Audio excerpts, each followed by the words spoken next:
దేవుని పరిశుద్ధ నామమునకు మహిమ కలుగును గాక. హల్లెలూయా.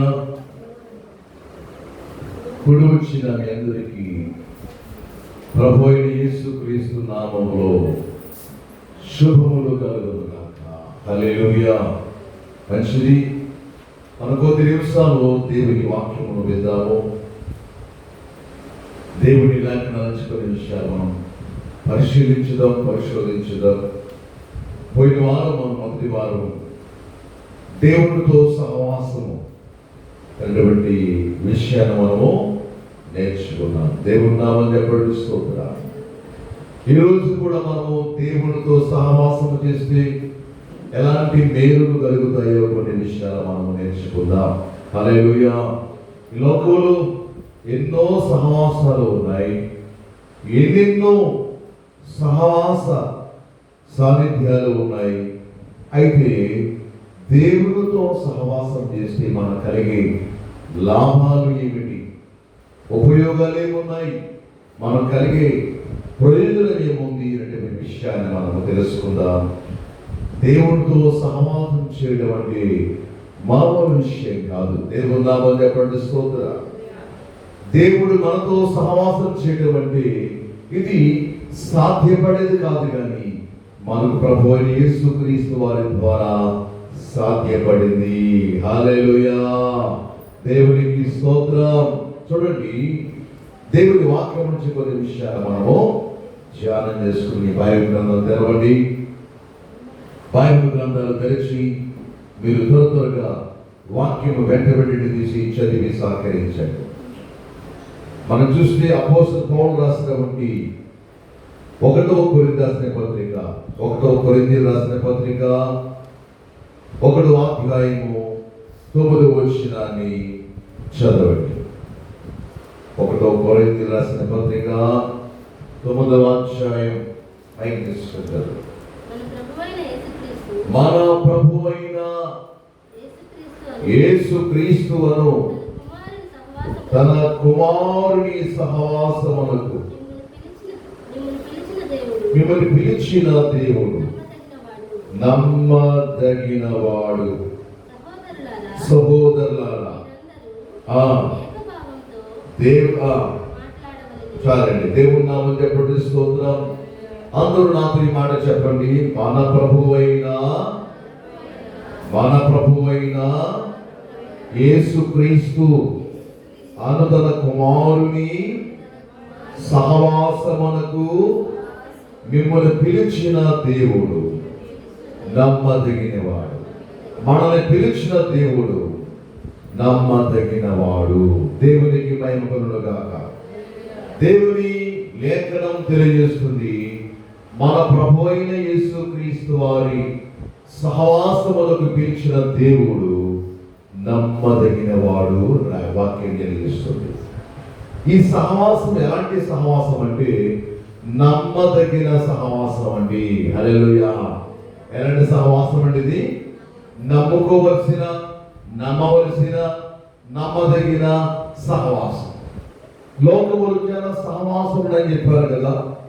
ఆ సహవాసం లాంటి సహవాసాలు అంటే ప్రమాదకరమైనవి, చీకటి సంబంధమైనవి, దుష్ట సాంగత్యమైనవి, అలాగే చాలా చెడ్డవి, దుర్బలమైనవి, అవి చాలా కీడు కలిగించే సహవాసాలు, ప్రమాదం కలిగించే సహవాసాలు. ప్రమాదం అంటే ప్రాణాలు తీసేవి, ప్రాణాలు కూడా హతమార్చేవి. అంత మాత్రమే తనకు తానే ప్రాణం తీసుకునే సహవాసాలు. కానీ మన ప్రభువైన సహవాసం ఏంటంటే ప్రాణం పోసే సహవాసం, ప్రాణాలు కాపాడే సహవాసం, నిన్ను మంచిగా మార్చే సహవాసం, నిన్ను ఆశీర్వదించే సహవాసం, మిమ్మల్ని క్షేమంగా కాపాడే సహవాసం. అందుకని ఈ సహవాసములో మనం కొనసాగాలి. దేవుని నామం చెప్పండి స్తోత్రం. బైబిల్ మనం చూసినప్పుడు అపోస్తలుల కార్యముల్లో 2వ అధ్యాయంలో అక్కడ చూస్తే ఒక సహవాసం ఉందండి. ఏంటా సహవాసం అంటే వారు మూర్ఖులైన సహవాసం. ఏ సహవాసం ఉన్నది? మూర్ఖుల సహవాసం. అందుకే వారు పేతురు గారి వాక్యాన్ని విన్నప్పుడు, అయ్యా మేము రక్షణ పొందడానికి మేమేమి చెయ్యాలయ్యా? ఎందుకంటే మేము మూర్ఖులతో సహవాసం చేస్తున్నాం, చీకటితో సహవాసం చేస్తున్నాం, చీకటి మనుషులతో, పాపాత్ములతో, దుర్మార్గులతో సహవాసం చేస్తున్నాం. కాబట్టి మీరు ఉన్న సహవాసం మాకు కావాలి. ఎందుకంటే మీ వాక్యం విన్నప్పుడు మాకు అర్థమైంది, మీరు చేసే సహవాసం మంచిదని, మీరున్న సహవాసం చాలా బాగుందని. మేము ఎప్పుడు ఇటువంటి సహవాసం కోసం వినలేదయ్యా. దేవుని నామమున చెప్పండి స్తోత్రం. ఇది వరకు ఎప్పుడు కూడా మేము ఇలాంటి సహవాసం కోసం వినలేదు. ఇది మీకు చాలా బాగుంది, మీరు చెప్తా ఉంటే నాకు ఆశ్చర్యం కలిగిస్తుంది. కాబట్టి ఈ సహవాసము మాకు కావాలంటే మేమేమి చెయ్యాలయ్యా అని వారు ఏం చేస్తారంట? పేతురు గారిని అడుగుతా ఉన్నారంట. దేవుని నామమున చెప్పండి స్తోత్రం.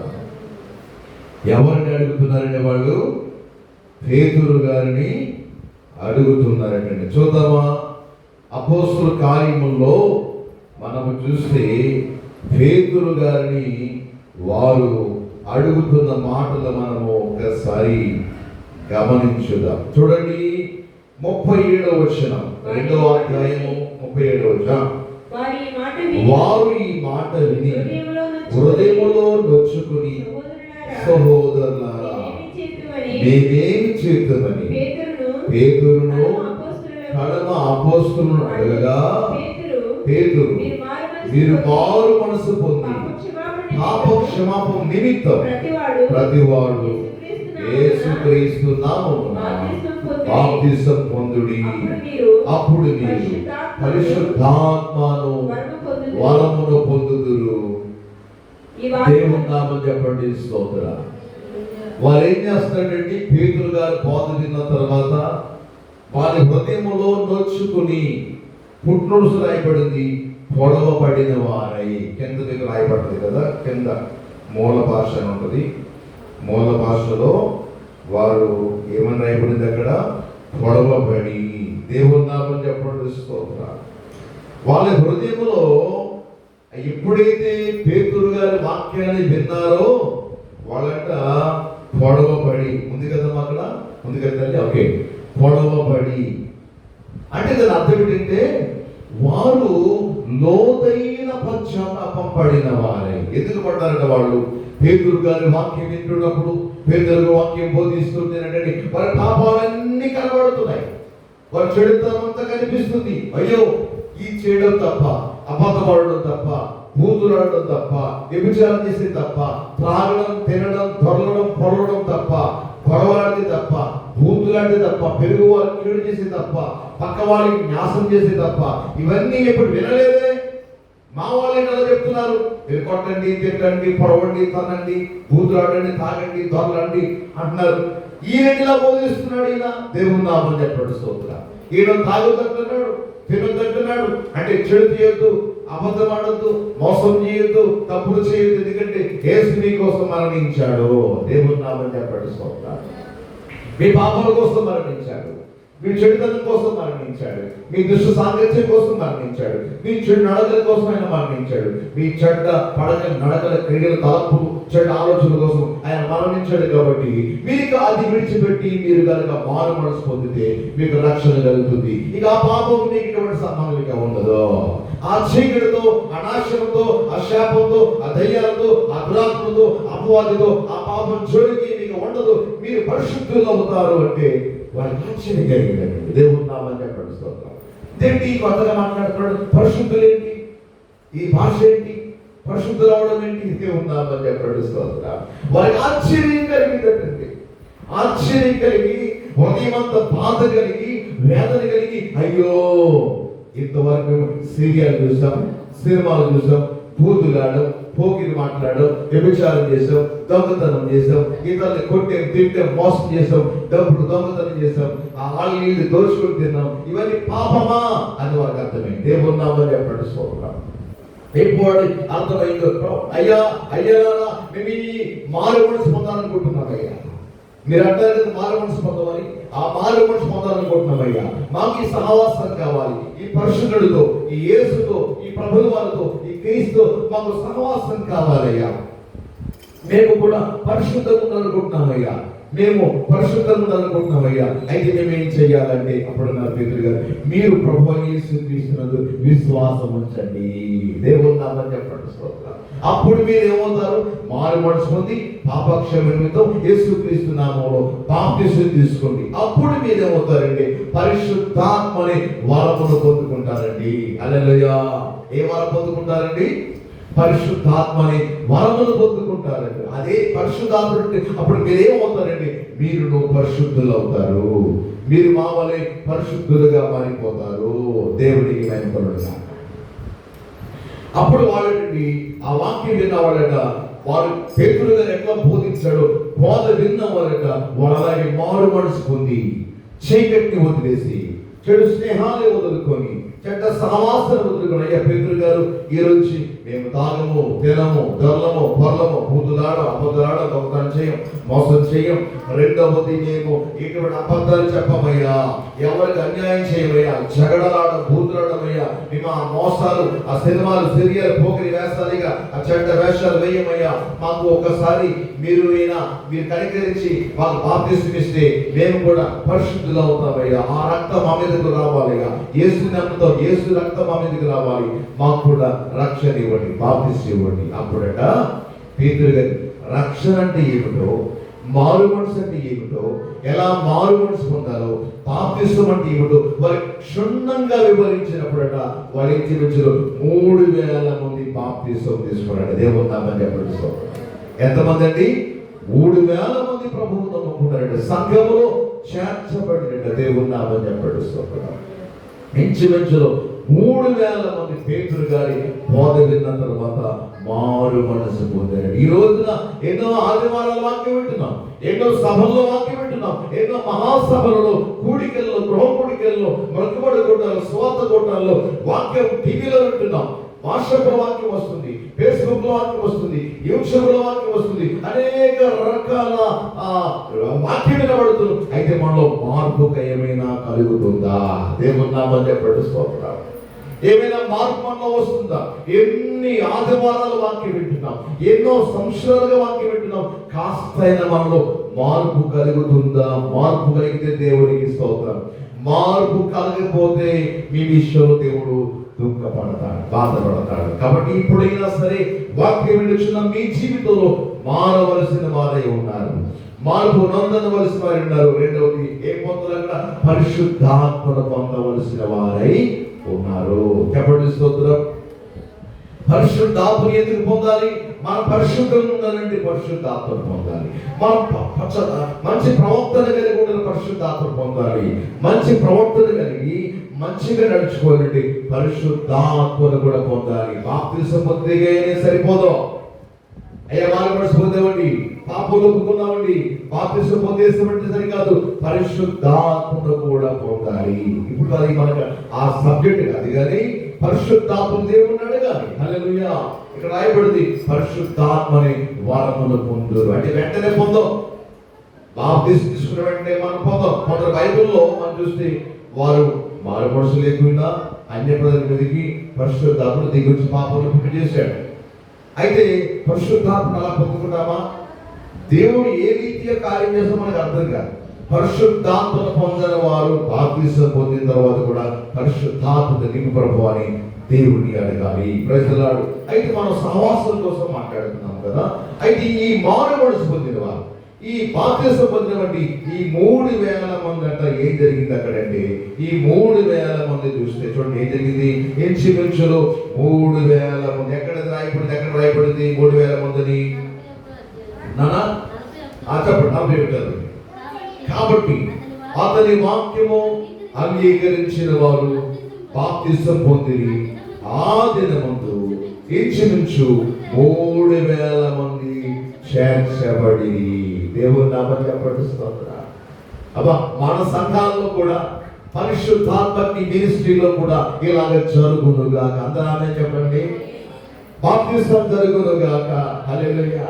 ప్రతి వారం బాప్తిస్తారు, నెల నెల బాప్తిస్తారు, ఇదిగో సంవత్సరంలో బాప్తిస్తారు. ఇలాగే మన మినిస్ట్రీలో కూడా జరుగుతుందిగా. తర్వాత ఎవరైతే మారు మనసు పొందారో, బాప్తిసం తీసుకున్నారో వారంట ఏం చేస్తున్నారు? 42వ వచనం. ఏం చేస్తున్నారు వాళ్ళు? ఇలాంటి కార్యములో ఉన్నారు వాళ్ళు. వీరు అపోస్తుల బోధ యందును, సహవాసమందును, రొట్టె విరిష్టి యందును, ప్రార్థన చేయటి యందును ఎడతెగక ఉండేది. కొట్టండి గట్టిగా చెప్పండి. Hallelujah, praise the lord, praise the lord, praise the lord. Hallelujah. మంచిది, చాలా అద్భుతమైనటువంటి గొప్ప కార్యం. ఏంటా కార్యం అంటే మారు మనసు పొందామండి, బాప్తిసం పాపంలో తీసుకున్నామండి, మేము బాప్తిసం తీసుకున్నామండి అని ఇక మళ్ళీ వారు అడ్రస్ లేకుండా కనబడకుండా పారిపోలేదు, వెళ్ళిపోలేదు. వాళ్ళు అపోస్తుల బోధ యందును, సహవాసమందును, రొట్టె విరిష్టి యందును, ప్రార్థన చేటి యందును ఎడతెగక ఉంది. దేవుని నామమున చెప్పండి స్తోత్రం. ఒక్కసారి నువ్వు ప్రభువు నమ్మిన తర్వాత, మారు మనసు పొందిన తర్వాత, బాప్తిసం తీసుకున్న తర్వాత, సంఘంలో చర్చబడిన తర్వాత ఇక మళ్ళా నీవు కనబడకుండా పోవాలని కాదు, సంఘంలో కనబడాలి. చెప్పండి స్తోత్రం. పాస్టర్ గారికి కనబడాలి, సహవాసంలో కొనసాగాలి. హల్లెలూయా. ఇంచుమించు నేను ఇప్పటికి ఇంచుమించులో 500 మందికి సుమారు బాప్తిసం ఇచ్చాను. అంటే మన మినిస్ట్రీలో కాకుండా మన మినిస్ట్రీలో ఇచ్చారు, మన పరిచయం ఇచ్చారు. ఆయా సంఘాల్లో నేను సభలకు వెళ్ళినప్పుడు కొన్ని రాష్ట్రాల్లో, కొన్ని ఏరియాల్లో, కొన్ని ప్రాంతాల్లో నాతో వారు బాప్తిసం అంటే ఆ సంఘ కాపరులు అడిగితే నేను ఆయా ప్రాంతంలో సంఘం వారికి కూడా సంఘాల్లో బాప్తిసం ఇచ్చాను. ఆ సహవాసాలు ఉన్న విశ్వాసులు బాప్తిసం ఇచ్చారు. అలాగే ఇంచుమించులో 500 మందికి సుమారుగా ఇప్పటికీ తక్కువే చెప్పాలి. 26 సంవత్సరాల పరిచర్య అంటే తక్కువే. 26 సంవత్సరాల పరిచర్యలో కనీసం కొన్ని వేల మందికి బాప్తిసం ఇవ్వాలి. అలాంటిది ఇప్పటికీ లెక్క పెట్టుకుంటే గట్టిగా 500 పైసలే ఉండొచ్చు. హల్లెలూయా. సరే, ఏదేమైనా సరే పేతురు గారు తన మొదటి బోధ ద్వారానే 3000 మందికి బాప్తిసం ఇచ్చాడండి. హల్లెలూయా. అది మన మినిస్ట్రీలో కూడా మన పరిచయంలో జరగాలని ప్రార్థన చేద్దాం, మనం ఆశపడదాం. ఆ తర్వాత ఏం జరిగింది ఏంటంటే, ఇదిగో అపోస్తుల బోధ యందును. మరి ఎంతమంది బోధలో ఉన్నారండి? పాస్టర్ గారికి ఎంతమంది లోబడుతున్నారు? దేవుడి మాట ఎంతమంది వింటున్నారు? దేవుడు నా పక్క పట్టిస్తున్నారు. 2 చేతులు గట్టిగా చెప్పబడతామండి. పరిశుద్ధాత్మకి మినిస్ట్రీ ఉన్నటువంటి మనము, మన ఫ్యామిలీ సభ్యులు, holy spirit fire blessing temple family సభ్యులు మెంబర్స్ ఎంతమందిని సంఘానికి సరైన సహవాసం కలిగి ఉన్నాం? ఎంతమందిని పాస్టర్ గారితో సరైనటువంటి సంబంధాన్ని కలిగి ఉన్నాం? రెండవది, దేవుడితో ఎలాంటి సహవాసం కలిగి ఉన్నాం అనేది ప్రశ్నించుకుంటే కొన్నిసార్లు ఎన్ని మార్కులు పడతాయి మీకు? మరి నాకు ఎన్ని మార్కులు పడతాయి? దేవుడితో నాకున్న సంబంధం, మీకు నాకున్న సంబంధం గమనించుకోవాలి. దేవుని నామమున చెప్పండి స్తోత్రం. బోధ యందును, బోధ విడిచిపెట్టకూడదు. ప్రతిరోజు బోధ వినాలి. దేవుని నామమున చెప్పండి స్తోత్రం. వాక్యం వినాలి. వాక్యం వింటే వాక్యం నిన్ను బాగు చేస్తుంది, బ్రతికిస్తుంది. నీ అడుగులు జారకుండా కాపాడబడతాయి. దేవుని నామమున చెప్పండి స్తోత్రం. నీ కుటుంబము జారిపోకుండా కాపాడబడుతుంది బోధ, అపోస్తుల బోధ యందును. రెండవది సహవాసమందున. మనం మాట్లాడుకుంటున్నాం కదా, పోయిన వాళ్ళు చెప్పుకున్నాం. మన సహవాసం ఎవరితో ఉండాలి? దేవుడితో, సంఘముతో, దైవజనులతో, పరిశుద్ధులతో, ప్రార్థనా పరులతో మన సహవాసము ఉండాలి. సహవాసం చాలా ప్రాముఖ్యం. దేవుని నామమున చెప్పండి స్తోత్రం. ఒక ఇంట్లో భార్య భర్తలు ఉన్నారు అనుకోండి. ఇప్పుడు నా భార్య ఉంది, పాస్టర్ గారు, ఒక ఇంట్లోనే ఉన్నాం, ఒక కప్పులో ఉన్నాం, ఒక నీడలో ఉన్నాం. ఆమె నాకు ఎటువంటి సంబంధం లేకపోతే అది భార్య భర్త సంబంధం అవుతుంది? చెప్పండి అన్న. అవన్నీ కూర్చోండి. సహవాసం అవుతుందా? ఆవిడ ఊసు నాకు లేదు, నా ఊసు ఆమెకి లేదు. హల్లెలూయా. భార్య భర్తలు ఎట్లా అవుతాం? ఎలా అవుతాం? మేము ఇద్దరు మాట్లాడుకోవాలి. ఆమె కష్టాలను చెప్పుకోవాలి, నా బాధలు ఆవిడ చెప్పుకోవాలి. దేవుని నామమున చెప్పండి స్తోత్రం. పిల్లల బాధల కోసం మాట్లాడుకోవాలి, గృహ అవసరాల కోసం మాట్లాడుకోవాలి. మేము పాస్టర్ గారు కాబట్టి సేవ కోసం మాట్లాడుకోవాలి, విశ్వాసుల గురించి మాట్లాడాలి, సంఘాల గురించి మాట్లాడాలి, సంఘం వాళ్ళ బలహీనంగా ఉంటే వారి నిమిత్తం మాట్లాడుకొని మేము ప్రార్థన చేయాలి, వారి కోసం విచారించాలి, విచారణ చేయాలి, విచారించాలి. దేవుని నామం చెప్పండి, స్తోత్రం. అప్పుడే కదా మేము సంఘ కాపురంలో అవుతాం, పాస్టర్ గారిని పాస్టర్ గారు అవుతాం. అలాగే రెండవది భారీ భర్తలు అవుతాం. అంతేగాని ఆవిడ నాకు లేదు, నా ఊరు ఆవిడికి లేకపోతే ఇక మాకు భారీ భర్తల సంబంధం అనబడదు. దేవుని నామం చెప్పండి, స్తోత్రం.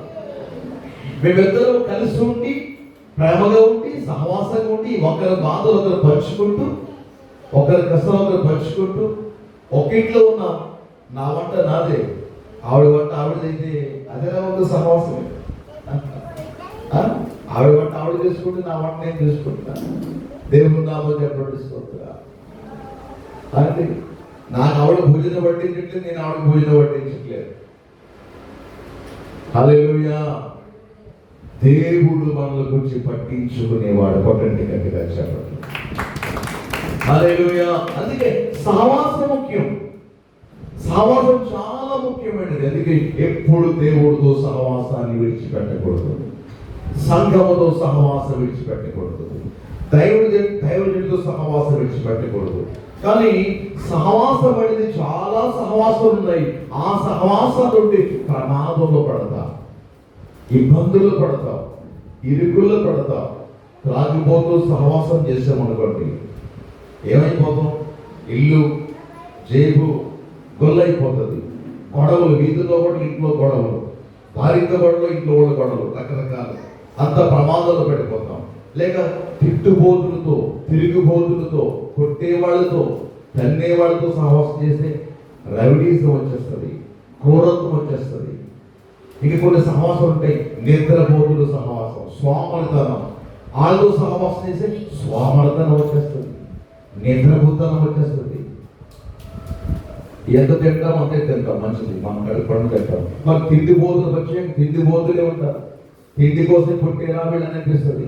వాళ్ళతో సహవాసం చేస్తే ఇక కష్టపడి పని ఉండదు. ఇక వాళ్ళకి ఎంతకి పెట్టు పెట్టు పెట్టు, వాళ్ళ రూపాయలు సంపాదించాలి. కానీ తిండిబోతుతనం, కొందరికి తిట్టుబోతుతనం, తిట్టకపోతే నిద్ర పట్టదు. దానికి ఎవరినొకడు ఆ రోజు తిట్టేయాలంతే. ఎవరినొకటి తిడితే కానీ నీకు తిన్నది అన్నం అరగదు, ఆ రోజు వాళ్ళకి నిద్ర పట్టదు. ఏమండి, ఇదొక సహవాసం. ఇలాంటి సహవాసాలు ఎన్నో ఉన్నాయి. ఆ సహవాసాలు మంచివా, మనకి ఉపయోగమా? నో, అవి ప్రమాదం. మోస్ట్లీ డేంజరస్ ఫెలోషిప్స్ అవి, ప్రమాదమై. అయితే మనం ఎవరితో సహవాసం చేయాలంటే పరిశుద్ధులతో. కొట్టండి గట్టిగా చెప్పండి.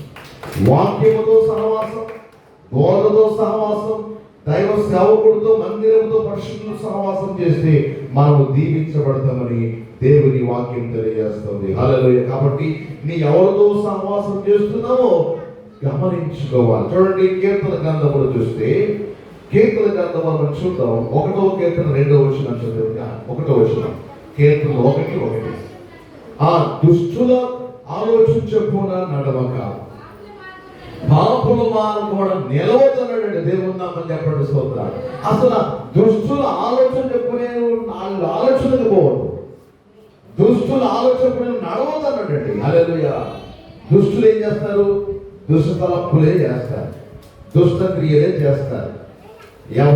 ఎవరిని ఇబ్బంది పెడదామా, ఎవరిని బాధ పెడదామా, ఎవరికి దుర్యాలోచన పండుదమా, ఇటువంటి ఆలోచన చేస్తూ ఉంటారు వారు. రెండోది, పాపుల మార్గం, పాపుల మార్గములో నిలవదు. పాపులంటే ఎక్కడ ఉంటారు వాళ్ళు? ఏ నగరంలో, ఏ పట్టణంలో, ఏ దేశంలో ఎక్కడ ఉంటారు? పాపులు ఎక్కడ ఉండరు? మన ఇంట్లో ఉంటారు. పాపులు ఎక్కడ ఉండరు? మన వీధిలో ఉంటారు. పాపులు ఎక్కడ ఉండరు? మన చుట్టుపక్కల ఉంటారు. పాపులంటే వారు చేసే ప్రతి పని కూడా చెడ్డదే, ఏది మంచిది ఉండదు. ఒక మంచి వారు చూపించండి చేసే పని, ఒక్క మంచిది ఉండదు. ఇంట్లో వారు కీడు చేస్తారు, వీధిలో వారు కీడు చేస్తారు. ఇంట్లో అందరికీ వారు బాధాకరంగా ఉంటారు. రకరకాల ప్రవర్తనతో, వారి క్రియలతో, వారి తలంపులతో బాధిస్తూనే ఉంటారు. పాపులు నాకు దేవుని నామం చెప్పడం స్తోత్రం. వాళ్ళ జాబ్, వాళ్ళ డ్యూటీ పాపం చేయడం. సరే, అవన్నీ వివరించుకుంటే మనకు చాలా నైపడం. తర్వాత ఏం చేయాలమ్మా? అపహాస్యులండి. మీరు ఎవరండి? ఇంకో బ్యాచ్ ఉంది, 3వ బ్యాచ్, 3వ సహవాసం. అపహాస్యులు, ఏ పని ఉండదండి. ఆ అబ్బాయిని, ఈ అమ్మాయిని, ఆ కుటుంబాన్ని, ఆ తల్లిని, ఈ తండ్రిని వాళ్ళని అపహాసిస్తూనే ఉంటారండి. వాళ్ళకి ఏదో అసలు వాళ్ళు ఏమి లేకుండా నచ్చింది వంక. ఇలా నడుస్తుంది, అలా వెళ్తుంది, అలా కాళ్ళు ఎగరేస్తుంది, ఇలాగా కాళ్ళు ఎగరేస్తుంది, ఇది వాళ్ళు నడుస్తున్నారు ఇలా అలా అని లేనిపోని అపహాస్యాలు అపహాస్యం చేస్తూ ఉంటారు, హేళన చేస్తూ ఉంటారు, గేలి చేస్తూ ఉంటారు. వీటి పని ఇతరుల్ని హేళన చేయడమే, అపహాసించడమే. ఎవరినొకటి వాళ్ళు అపహాసిస్తే తప్ప వాళ్ళకి ఏ మాత్రం కూడా నెమ్మది ఉండదు. వాళ్ళతో కూడా మనం సహవాసం చేయడం మంచిది కాదు.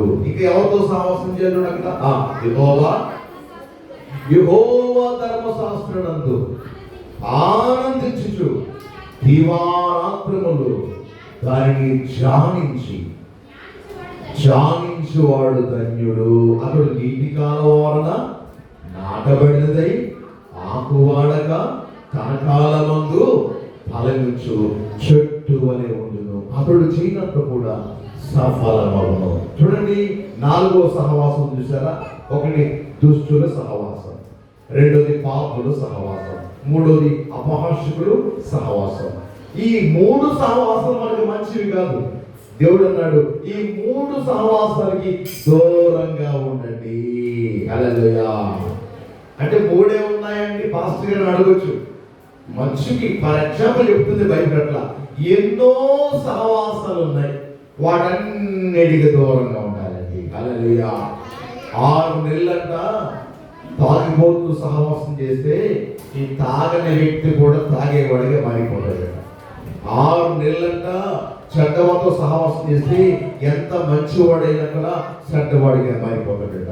6 నెలలు తిట్టేవాడితో సహవాసం చేస్తేనట 6 నెలల కల్లా ఈ చెడ్డనోడు ఇతను కూడా తిట్టేవాడిగా మారిపోతాడట. ఇట్లా గన్ని చూసుకుంటే అలా మారిపోతాం. కాబట్టి మనం ఎవరితో సహవాసం చేస్తున్నాము, మన సహవాసం ఎవరితో ఉంది, ఇవన్నీ కాదు. మనం ఎవరితో సహవాసం చేయాలి?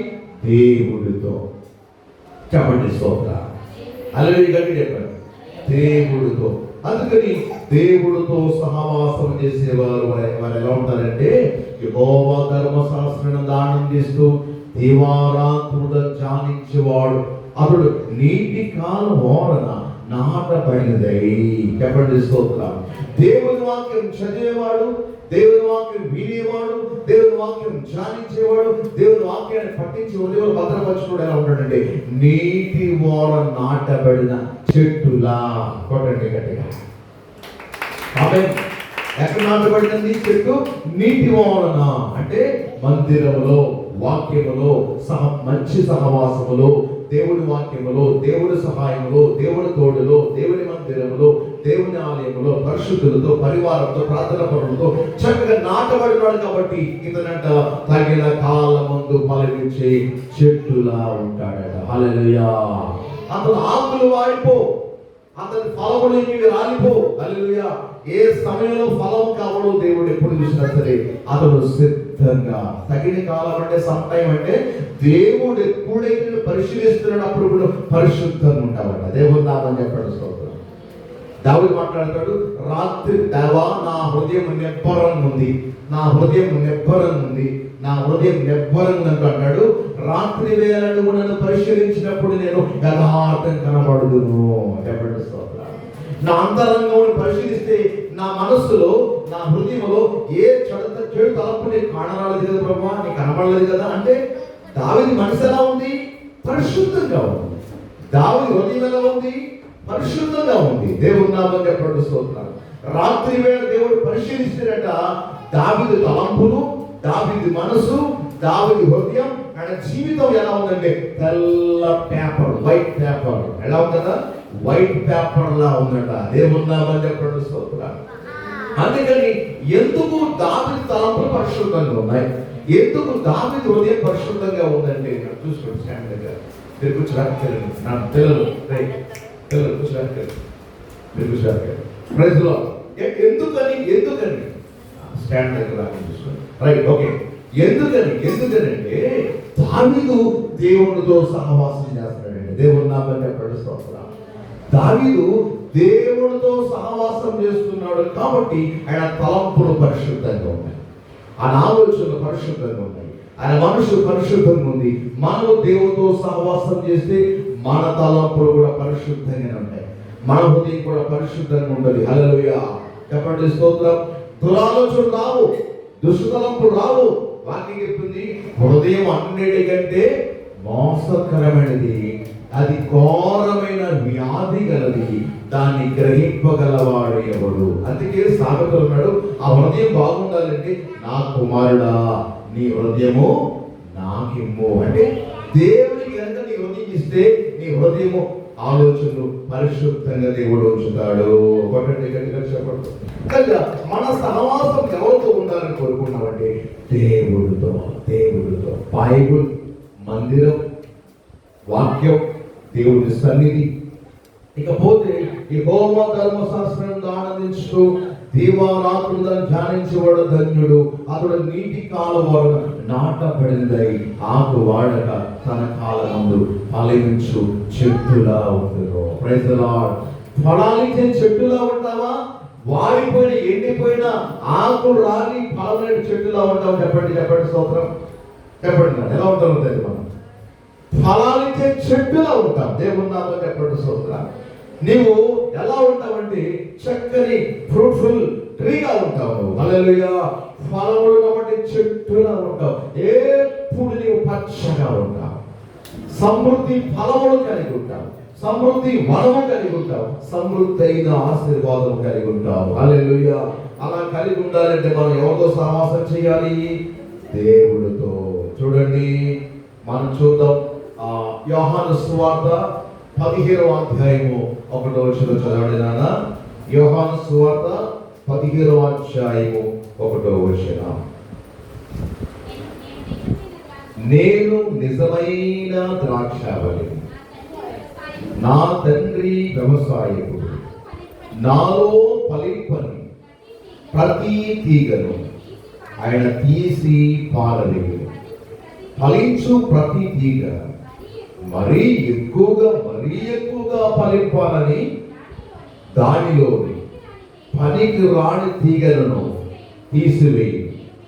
నేను మీతో చెప్పిన మాటను బట్టి మీరిప్పుడు పవిత్రులై ఉన్నారు. దేవుని నామమున చెప్పండి స్తోత్రం. అంటే ఇది అర్థం ఏంటంటే నేను నిజమైన సహాయం ఇచ్చేవాడిని, నేను నిజమైన సహవాసము కలిగిన వాడిని. మీరు కనుక నా సహవాసంలో ఉంటే, మీరు కనుక నాతో కలిసి ఉంటే మీరు ఎలా ఉంటారంటే తీగె ద్రాక్ష వల్ల ఎలాగ అంటు కట్టబడి ఉన్నప్పుడు, కలిసి ఉన్నప్పుడు ఎట్లా తీగె పచ్చగా ఫలిస్తూ చిగురి పెడుతూ చిగురి వేసుకుంటూ అట్లా అట్లా అట్లా అలా ఫలిస్తూ అలా ఎదుగుతూ అలాగా అది వెళుతుంటుందో, అది ఇంకా దూరంగా వ్యాపిస్తుంటుందో, మీరు నాలో కట్టబడి ఉంటే, మీరు నాతో కలిసి ఉంటే మీ జీవితము కూడా అలాగే నవనూతనము కలిగి, పరిశుద్ధి కలిగి, నీతి కలిగి పచ్చగా మీరు చిగురిస్తారండి.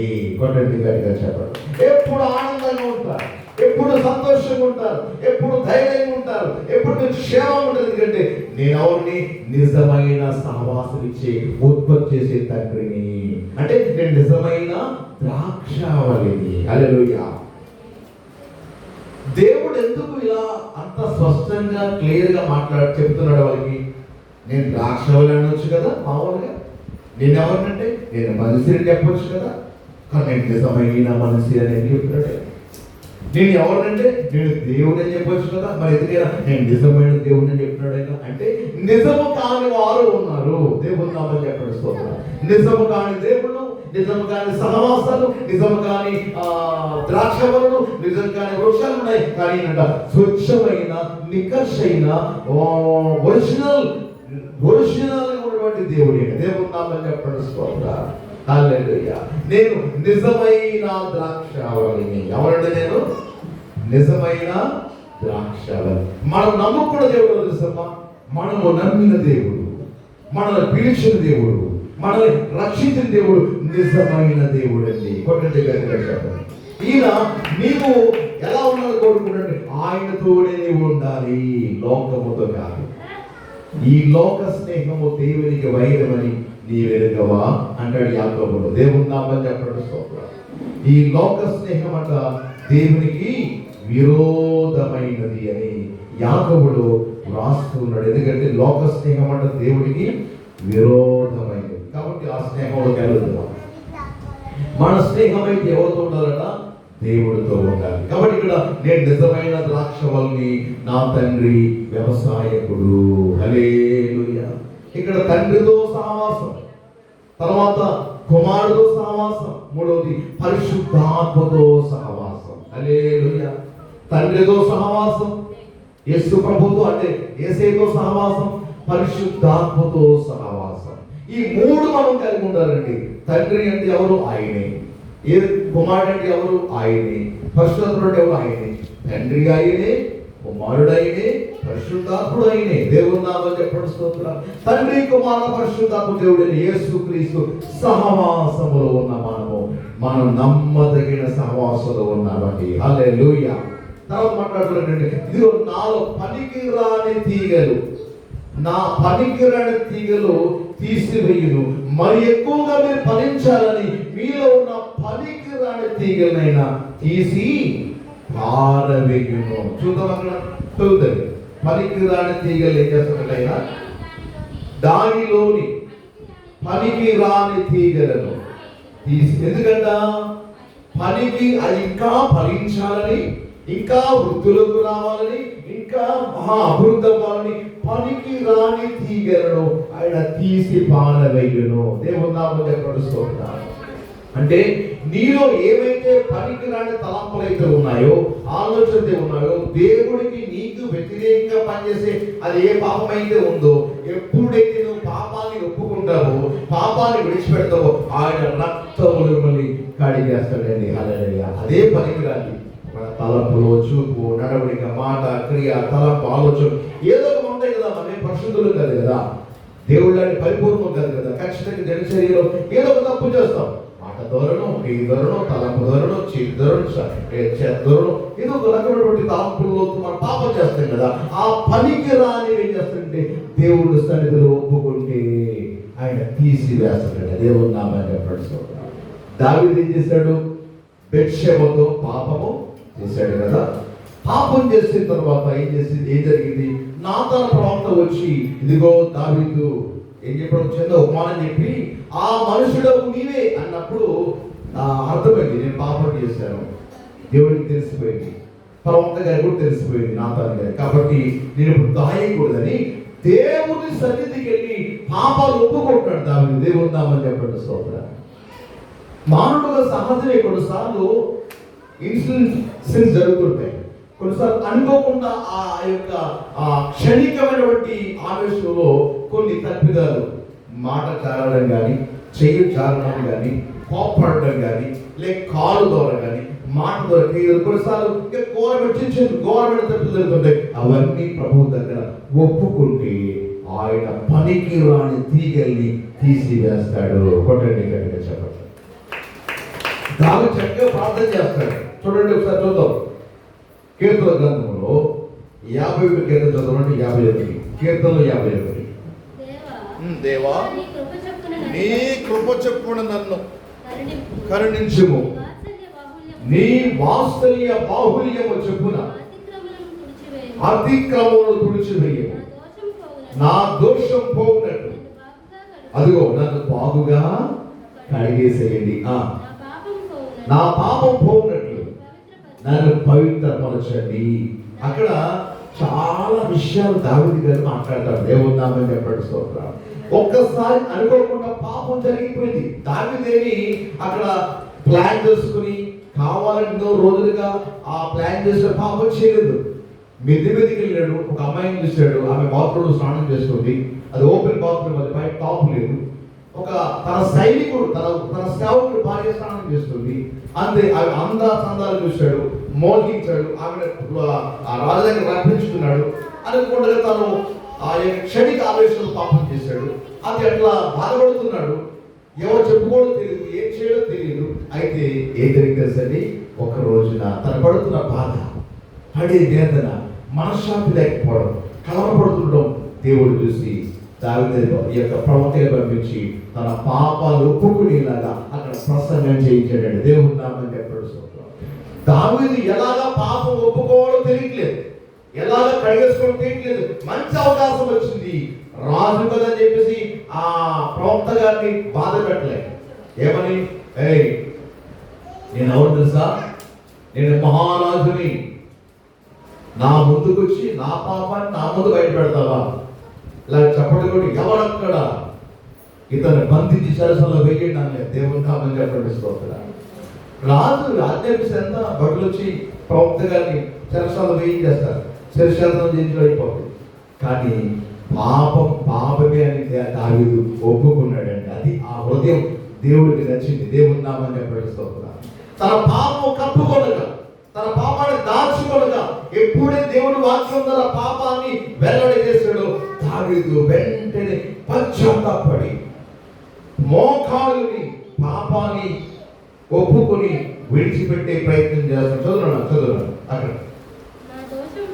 నా దోషం పోవునట్టు నన్ను బాగుగా కడుగుము, నా పాపం పోవునట్టు నన్ను పవిత్రపరచు, నా అతిక్రమములు నాకు తెలిసే ఉన్నవి, నా పాపం ఎల్లప్పుడు నా యొక్క నున్నది. అంటే దావీదంట పాపం కనబడిపోతుంది. అయ్యో ఎందుకు అలా చేశాను, నేను చేయకుండా ఉండవలసింది, ఎందుకు అట్లా చేశాను, నేను పనికిరాని పని చేసేనే, పనికి మన పని చేసేనే, అసలు ఎందుకు అట్లా చేశాను, నేను నాకంటూ భాగ్యం ఉంది కదా, నాకు రాజ్యం ఉంది కదా, నాకు దేవుడు ఇచ్చిన అన్ని రకాల హోదా ఉంది కదా, ఇన్ని ఉండి నేను ఎందుకు పొరుగు వాడి భార్య చేశాను, ఇన్ని ఉండి పరాయ స్త్రీని ఎందుకు మోహించారని లోపల బాధపడిపోతున్నాడు. దాని చాలా వేదన పడిపోతున్నాడండి. ఆ పాపం చేయడం తప్పు కదా ప్రభువా, నేను ఎలా ఒప్పుకోలే, పాపం ఎలా కడిగేసుకుంటే లోపల ఉదయమంతా బాధపడిపోతున్నాడు. దాన్ని దేవుని నామని చెప్పండి. దానికి పరిష్కారం ఎట్లా దేవుడు చూపించాడు అంటే వెంటనే మోకరించి, ఉపవాసం ఉన్నాడో తెలియదు, ఏం చేస్తాడో తెలియదు, కానీ పాపాన్ని మాత్రం దేవుని దగ్గర ఒప్పుకుంటూ కన్నీళ్లతో దుఃఖపడుతూ ఏడుస్తూ వెక్కి ఏడుస్తూ రోధిస్తూ కన్నీళ్ళు చేస్తూ పాపాలన్నీ ఒప్పేసుకున్న తర్వాత దేవుడు అంట దావీదుకి పరిశుద్ధుడిగా మార్చాడని దేవుని నామని చెప్పండి. దావీదు ఏమన్నాడు? దావీదు గురించి దేవుడు, దావీదు నా హృదయానుసారైన మనుషుడు. దేవుడు నామని చెప్పండి. ఇంత పాపం చేస్తే ఇంత పాపం చేశాడు కదా, ఒక నరహత్య జరిగించాడు కదా, తన భర్తను చంపించేసాడు ముందులైనటువంటి యుద్ధంలో ఊరియా అనే వ్యక్తిని, తర్వాత తన భార్యని పాపం చేశాడు కదా. ఇలాంటి వ్యక్తిని దేవుడు ఎందుకు అట్లా అంటున్నాడు? దావీదు నా హృదయానుసారైన మనుషుడు. ఎట్లా ఎందుకంటున్నాడు అంటే పాపాన్ని సహించలేకపోయాడు. కాబట్టి చెప్పండి స్తోత్రం. పాపాన్ని ఇంకా తన మనసులో ఇమర్చుకోలేకపోయాడు. హృదయం ఇంకా బద్దలైపోతుంది, మనసు వేదన పడిపోతుంది. దేవుడు కూడా అంతే పాపాన్ని అసహించుకుంటాడు. చెప్పండి స్తోత్రం. పాపం అంటే ఇష్టం ఉండదు. కాబట్టి అలాంటి హృదయం దావీదుకు వచ్చేసింది. ఆ హృదయంతో పాపాన్ని ఒప్పుకున్నప్పుడంట దావీదు నాలాంటి హృదయం కలిగిన వాడు. నేను ఎట్లా పాపాన్ని ఇష్టపడనో దావీదు అట్లాగే తన హృదయం పాపం అంతా కడిగేసుకొని పవిత్రుడేది. కాబట్టి ఇప్పుడు నా హృదయానుసరైన మనుషుడు. చెప్పండి స్తోత్రం. ఇక మీరు ఒకవేళ మీకు అది పూర్తి కావాలంటే మీరు చివరిలో చదువుకుంటే ఎంత మంచి ప్రార్థన చేస్తాడో దావీదు చేశాడు. అద్భుతంగా, చాలా అద్భుతమైన ప్రార్థన చేస్తాడు. హల్లెలూయా. పాపం చేసిన తర్వాత తనకి కూడా నెమ్మది లేదు, రక్షణ ఆనందం కోల్పోయాడు, మనశ్శాంతి లేదు, నెమ్మది లేదు, ధైర్యం లేదు. తన ఎముకలు, తన ప్రాణం ఎట్లా కలగడ ఒరిగిపోయిందో, క్షీణించిపోయిన పండుగ దేహం ఎలా వాడిపోయిందో అన్నీ ఒప్పుకుంటాడు. దేవుని నామని చెప్పండి. చూస్తారండి, మన ఏ సహవాసం ఇది? దేవుని సహవాసం. యెహోవా ధర్మశాస్త్రాలను ఆనందిస్తూ ఆయన వాక్యం ధ్యానిస్తే, ఆయన వాక్యం చదివితే ఇలాంటి ప్రవర్తన పరిశుద్ధమైన జీవితం మనకు వస్తుంది. అప్పుడు మనం ఎలా ఉంటాం? నీటి ఓడ నాటబడిన చెట్టులా ఉంటాం, తగిన కాలం అందించే ఫలవృక్షంలో ఉంటాం. అంత మాత్రమే కాదు, నేను నిజమైన ద్రాక్షవల్లి, తీగలి మీరు, నా తండ్రి వ్యవసాయకుడు. నాలో నిలిచే మీరు మరి ఎక్కువగా ఫలించాలని మీరు పనికిరాని తీగలు నేను తీసి పారేస్తాను. హల్లెలూయా. మన పాపాలు క్షమించేది, పాపాలు తీసివేసేది లోకంలో ఎవరికి అధికారం లేదండి. ఎవరికి అథారిటీ లేదు, అధికారం లేదు, ఒక యేసు క్రీస్తుకు తప్ప. హల్లెలూయా. చూడండి, మొదటి యోహాను పత్రిక 9వ అధ్యాయం 1వ అధ్యాయము 9వ వచనం చదవండి. మన పాపములను మనం ఒప్పుకొని ఎడల ఆయన నమ్మదగిన వాడు, నీతిమంతుడు కనుక ఆయన మన పాపములను క్షమించి, గమనించండి, సమస్త దుర్నీతి నుండి ఆయన మనల్ని పవిత్రులుగా చెయ్యును. చెప్పండి స్తోత్రం. వాషింగ్ పౌడర్ నిర్మా అని వచ్చేది అడ్వర్టైజ్మెంట్ టీవీలో.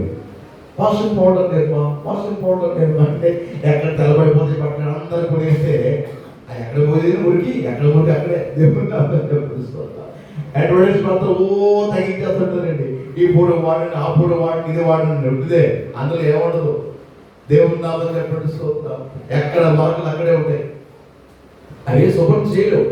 కానీ యేసు రక్తం నీ ప్రతి మరకను పరిశుద్ధపరిచేస్తుందండి. హల్లెలూయా. చూద్దాం ఒకసారి ఎబ్రీ రాసిన పత్రిక 4వ అధ్యాయము 12వ వాక్యం చదవండి. ఎబ్రీ 4:12. ఎందుకనగా దేవుని వాక్యము సజీవము గలదై రెండంచులు గలగా ఎటువంటి ఖడ్గము కంటేను వాడిగా ఉండి ప్రాణాత్మలను, క్రియలను, మూర్ఖులను విభాగించినంత మట్టుకు దూరుచు హృదయం యొక్క తలంపులను, ఆలోచనను శోధించుచున్నది. మరియు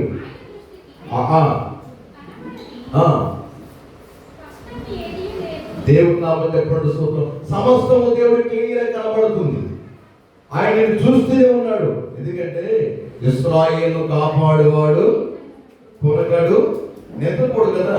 మరి నువ్వు పాపం చేసిన చోటైనా, అబద్ధమాడితే వెళ్ళైనా, లంచం తీసుకునే చోటైనా, లంచం తీసుకున్నా, పాపం చేసినా, పూగాడినా, దొంగతనం చేసినా, మోసం చేసినా, నువ్వు మంచి చేసినా చూస్తాడు, చెడు చేసినా చూస్తాడు. నీవు ఏ క్రియ ఆయన చూస్తూనే ఉంటాడు. కాబట్టి చూస్తున్న దేవుడు కాబట్టి మరి ఎందుకు నీవు భయపడట్లేదు? మరి ఎందుకు నీకు భయం లేదు? మరి ఎందుకు నీకు అక్కడ భయపడలేకపోతున్నావు? భయం ఎందుకు రావట్లేదు అంటే మరిచిపోతున్నావా? దేవుడు విడిచిపెడుతున్నావా? ఏం పోయిందో ఏమనుకుంటున్నావా? పిల్లల దేవుడు చూస్తాడట. ఎప్పుడే దేవుడు చూస్తాడని పాపం ఒప్పుకుంటావా? ఏం చెప్తున్నారు? ఎందుకనగా దేవుని వాక్యము సజీవము గలదై రెండంచులు గల ఇటువంటి ఖడ్గము కట్టిన వాడిగా ఉండి ప్రాణాత్మలో, క్రియలలో, మూర్ఖుల్లో విభాగించిన మట్టుకు దూరుచు హృదయం యొక్క తలంపులను, ఆలోచనలు శోధించుచున్నది. గట్టిగా నీ తలంపులోనికి, నీ మూలుగుల్లోనికి, నీ ఎముకల్లోనికి, నీ హృదయంలోనికి, నీ ప్రాణాత్మ దేహ కీళ్ళు మూలుగుల్లోనికి, అన్నిటిలోనికి వాక్యము చొచ్చుకొని పోతుందంట. దేవుని నామని చెప్పండి. వాక్యం కూడా బలము కలిగినది.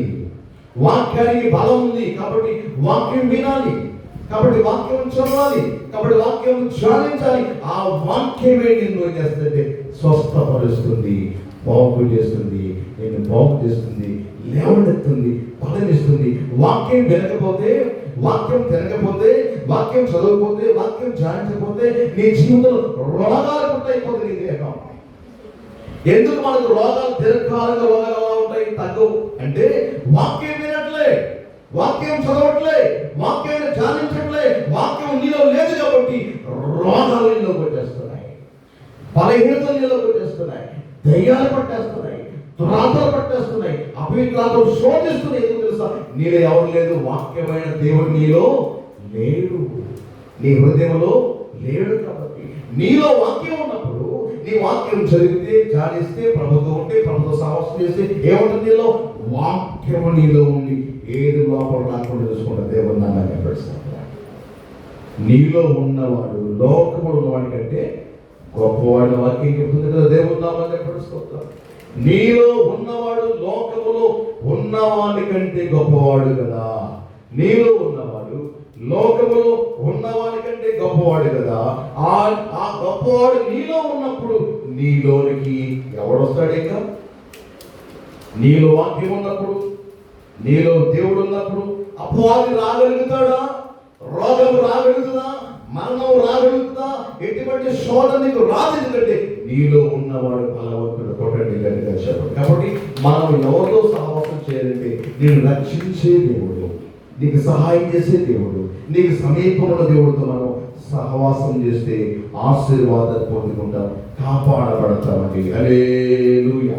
ఒక మాట మనం చదివి ప్రార్థన చేసుకుంటాం. చూడండి, యోబు గ్రంథము 22వ అధ్యాయము 21వ వచనం. యోబు గ్రంథము 22వ అధ్యాయము 21వ వచనం. ఆయనతో సహవాసము చేస్తే అదిగో సమాధానము కలుగును, అలాగున మీకు మేలు కలుగు. రెండు విషయాలు. ఆయనతో సహవాసము చేస్తే కలిగేది ఏంటంట? సమాధానము. కొట్టండి గట్టిగా చెప్పండి. హల్లెలూయా. మీ భర్తతో మీరు సహవాసము చేస్తే, భార్యతో భర్తతో సహవాసం చేస్తే నీకు వంట బాగా వండబడును, భోజనం బాగా పెట్టబడును. చెప్పండి సోదరు. అదేనా? అవునా? నీవు భార్యకి తేడా చేసేవంటే తాలింపులు మాడిపోతాయి, దాక మాడిపోతుంది, అన్నం అడుగు మాడిపోతుంది, కారం పెరిగిపోతుంది, ఉప్పు భయంకరం ఉంటుంది. దేవుని నామం చెప్పండి సోదరా. నువ్వు భార్యతో సరిగ్గా సహవాసం చేయడం అన్ని సమపాలుగా ఉంటాయి. అద్భుతంగా మాధుర్య అమౌంటింగ్ ఉంటుంది. కడుపులో భోజనం చేసేదావు, నీటిలో సమాధానం ఉంటుంది, నీ భార్య నీతో చక్కగా సంతోషంగా ఉంటుంది. హల్లెలూయా. రాయబడుతుంది, ఆయనతో సహవాసం చేస్తే నీకు సమాధానము కలుగును. చాలా కుటుంబంలో సమాధానం లేదండి. సమాధానం ఎందుకు లేదంటే వాడు ఎవరో వారి ఇంట్లో ఒకరు దేవుడితో సహవాసం చేయలేదు. భర్త భార్య దేవుడితో సహవాసం చేస్తే భర్త సాతంతో సహవాసం చేస్తున్నాడు.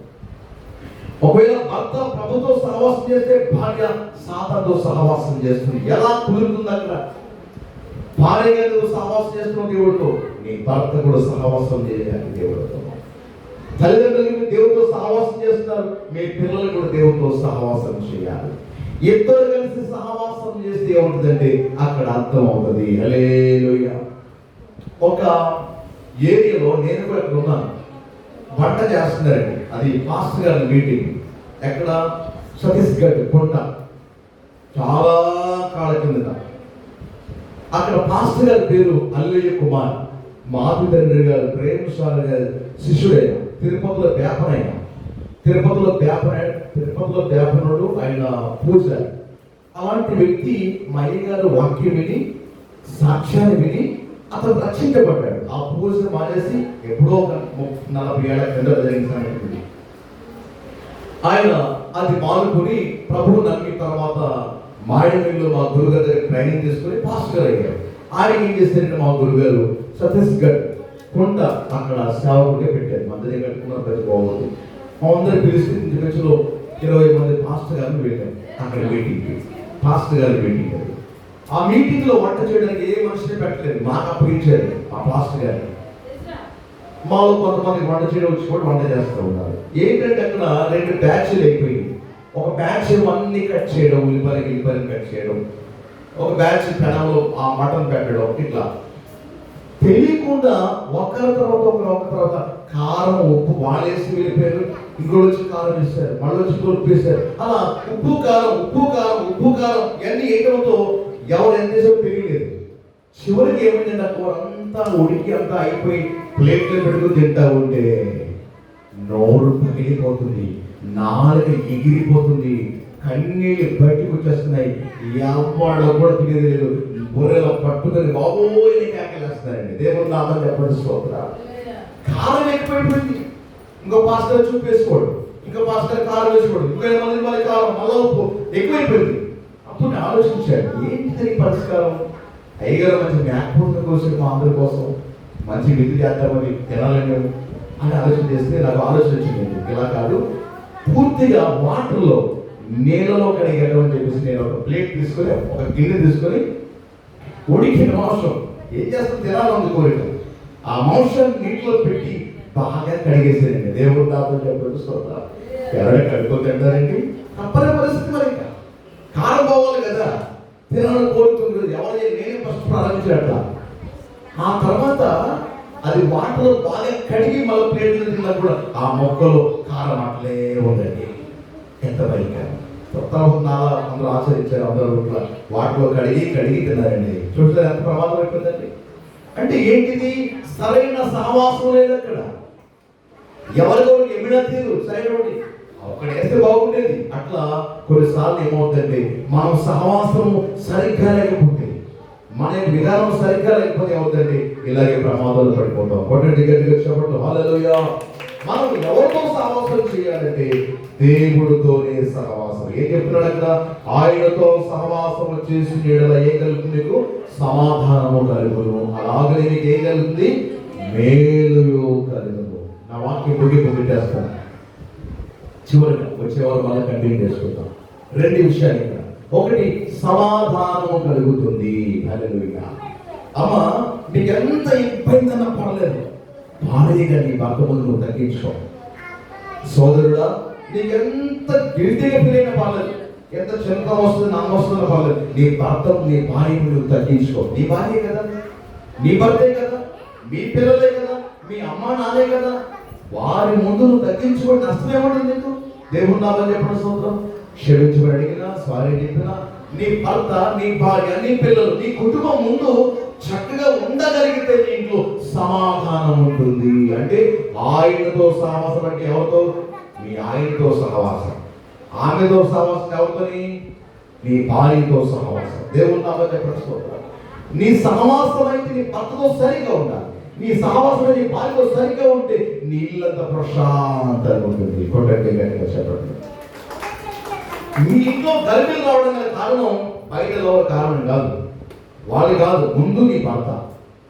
కొన్నిసార్లు నీవు అవుతావు, కొన్నిసార్లు పిల్లలు అవుతావు. అయినా సరే మీరేం చేయాలి? ఎక్కడైతే సమస్య రేగుతుందో దాన్ని మీరు సమాధాన పడిపోవడానికి ప్రయత్నం చేయాలి. హల్లెలూయా. అదెంత కఠినమైనదైనా సరే, ఎంత జటిలమైనా సరే సమాధానం కోరుకోవాలి తప్ప మీరు మాటికి మీ ఇంట్లో ఆ సమస్యని పెద్ద చేసుకుంటే మనశ్శాంతి లేక ఉంటారు.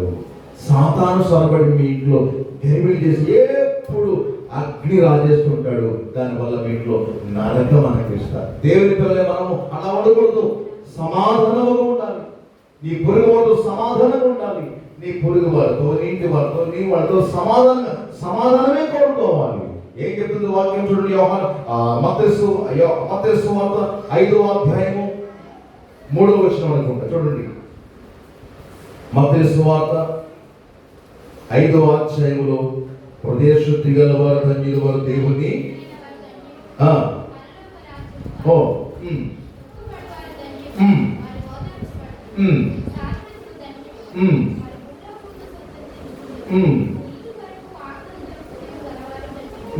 నా 9వ వచనం, సమాధానపరచు వారు ధన్యులు, వారు దేవుని కుమారులు అనబడదు. చెప్పండి స్తోత్రం.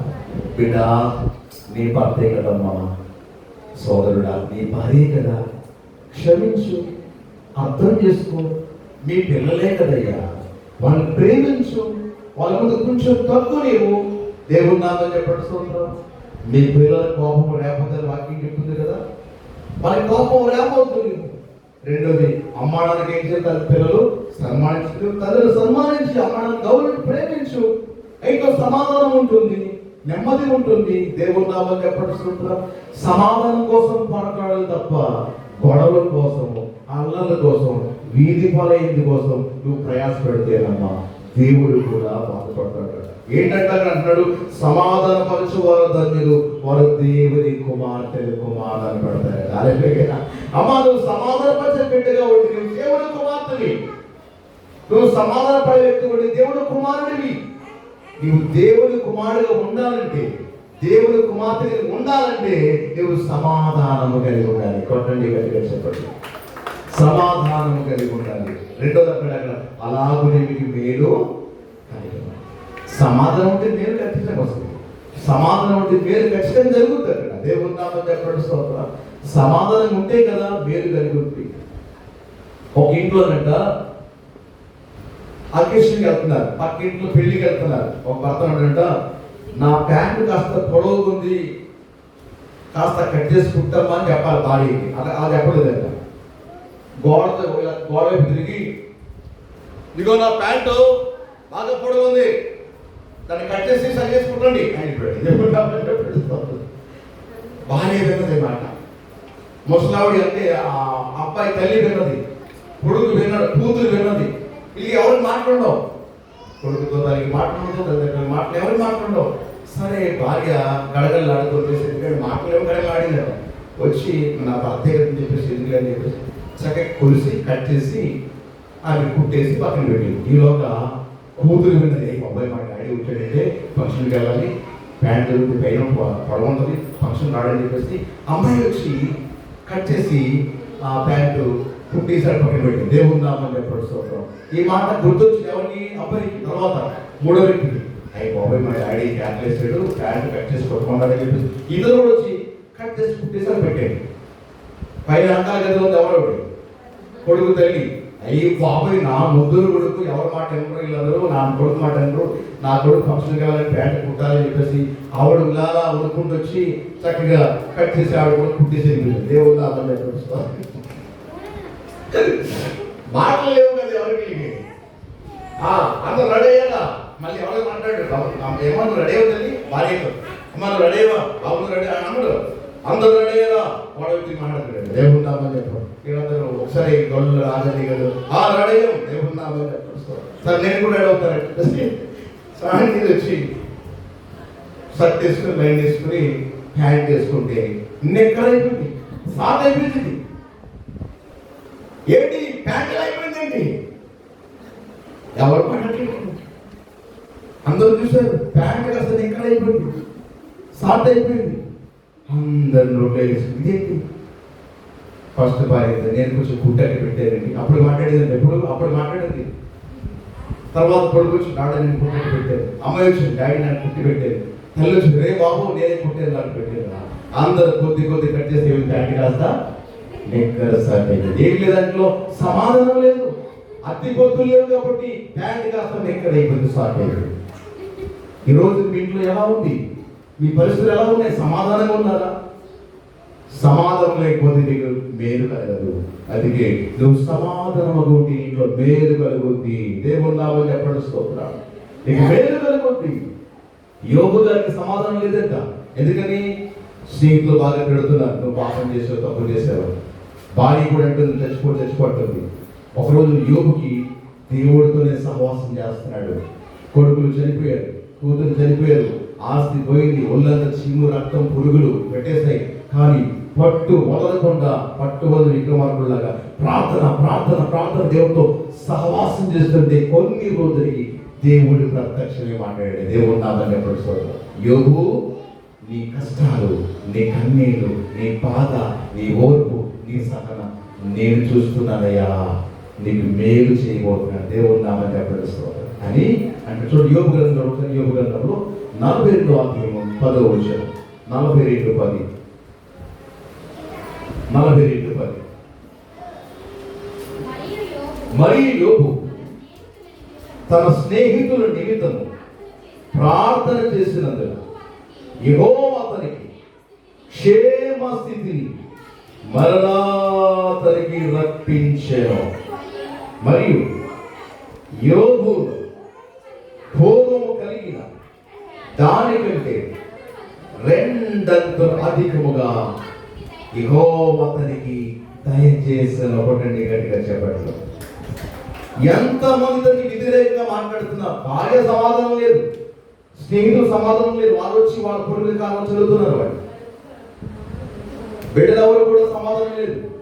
అటు బిడ్డలు లేదు, స్నేహితులు మిత్రులు బంధువులు అందరూ కూడా దూరం అయిపోయారు, పరీక్షలకు పారిపోయారు. ఎవరు దగ్గర లేదు. కానీ యోబు దేవుడితో సహవాసం చేస్తున్నాడు. దేవుడు నామని చెప్పడం. దేవుడితో సమాధానం ఉంది. దానికి మనుషులు సమాధానం ఉంది. ఒక రోజు కనుక యోబుకి మహాశ్రమ కలిగింది, ఒళ్ళంతా పగిలిపోయింది, పురుగులు బయటకు వచ్చేస్తున్నాయి, చీము రక్తం స్రవిస్తుంది, తలవెట్టులన్నీ ఊడిపోయింది, గోళ్ళు ఊడిపోయింది, చెల్ల పెగ్గులతో గోపోవడ ప్రయత్నం చేస్తున్నాడు. బాధ కలిగిందట. చివరి రోజున దేవుడు ప్రత్యక్షమై యోబు, నేను స్వస్థపరచబోతున్నాను, నీ యొక్క సహవాసం నాకు నచ్చింది. ఎన్ని బాధలు కలిగినా నీవు నాతో సహవాసం చేయడం మానలేదు. ఒకటండి గట్టిగా చెప్పండి. నీకు ఎన్ని బాధలున్నా, ఎన్ని కష్టాలున్నా, అప్పులు, బాధలు, కష్టాలు, కన్నీళ్ళు, ఇబ్బందులు, ఏ బాధలున్నా పర్వాలేదు, దేవుడితో సహవాసం చేయి, నీ కష్ట రోజున మేలు కలుగుతుంది. వెంటనే యోబు నీవేం చేస్తావంటే, నీ భార్య, నీ స్నేహితుడు, నీ మిత్రుడు నేను దూషించారు కదా, నీవు నేరం మోపారు కదా, నీ స్నేహితులు కూడా నీవే నేరం మోపారు కదా, నీ స్నేహితుల కొరకు నువ్వేం చేస్తావంటే దహన బలి అర్పించి ప్రార్థన చేయి. చెప్పండి. అంటే అర్థం ఏంటంటే, నీకు ఎవరైతే నిన్ను దూషించారో, ఎవరైతే నిన్ను తక్కువగా చూస్తున్నారో, సులభంగా తేలిగా చూస్తున్నారో వాళ్ళు క్షమించు. దేవుడి నామని చెప్పండి స్తోత్రం. దేవుడి బోధ చాలా రివర్స్గా ఉంటుంది. ఎవరైనా మనం తిడుతుంటే, హేళన చేస్తుంటే, కేర్ చేస్తే మనం వాళ్ళు ప్రేమిస్తామండి, మనం వాళ్ళ సమాధానం ఉంటామండి, ఉండాలనిపిస్తుంది. మనకి ఏమైనా మనసు అంగీకరిస్తుంది కదా. మనం కూడా వాళ్ళకు మాట అంటాం, వాళ్ళు 10 మాటలంటే మనం ఒక మాట అంటాం. దేవుడు నామని చెప్పండి స్తోత్రం. అలాగని గుండెలో బాధ ఉంటుంది, కక్ష ఉంటుంది. దేవుడు అన్నాడు యోబుతో, నీ స్నేహితులు నువ్వు క్షమించాలి. చెప్పండి స్తోత్రం. నువ్వు క్షమించాలి, క్షమించి దహనము నడిపించు. నేనేం చేస్తానంటే నిన్ను స్వస్థపరచబోతున్నాను అంతే.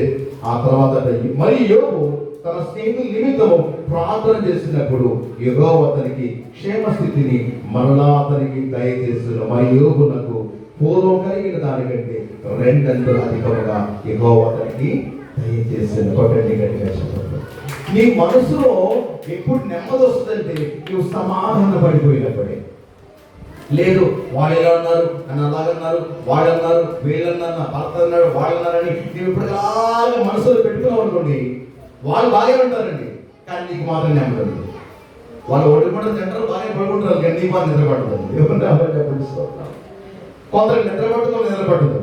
రకరకాల మనుషులు ఉంటాయి. కొంతమంది కోపం ఎక్కువ తినేస్తారండి, కొంత ప్రేమ కూడా తక్కువ తింటారండి. దేవుడు చెప్పండి. నేను కూడా ఎంతైనా ఏమైనా కూడా ఖచ్చితంగా భోజనం చేస్తాను. దేవుడు నామని చెప్పండి స్తోత్రం. భోజనం మాత్రం కొంతమందికి ఇంట్లో గొడవ అయితే మూతి బిగించుకొని కాళ్ళు ముడుచుకొని ఇంకా భోజనం చేయడండి, అన్నం మానేస్తారు. కొందరు ఏం చేస్తారంటే కోపం ఎక్కువ దేవుడు నామని చెప్పండి స్తోత్రం. భర్తది, భార్యది, పిల్లది మొత్తం తినేస్తారు. ఎందుకని ఎట్టిపోతే నాకు పోతా, నేను తినేస్తాను, మొదలు తినేస్తాను. అలా ఉన్నారు. దేవుడు నామని చెప్పండి స్తోత్రం. యోబు క్షమించేసి ప్రార్థన చేస్తే తన క్షేమం మరలా వచ్చింది, తన ఆరోగ్యం మరలా తిరిగి వచ్చింది. పూర్వం కలిగిన దానికంటే కూడా 2 అంతలు యోబు దీవించబడ్డాడు. ఆయనతో సహవాసం చేస్తే మీకు మేలు కలుగును, మీకు ఆశీర్వాదము వస్తుంది, మీకు దీవెన వస్తుంది, భద్రత వస్తుంది. ఈ మాటలు దేవుడు దీవించుగాక.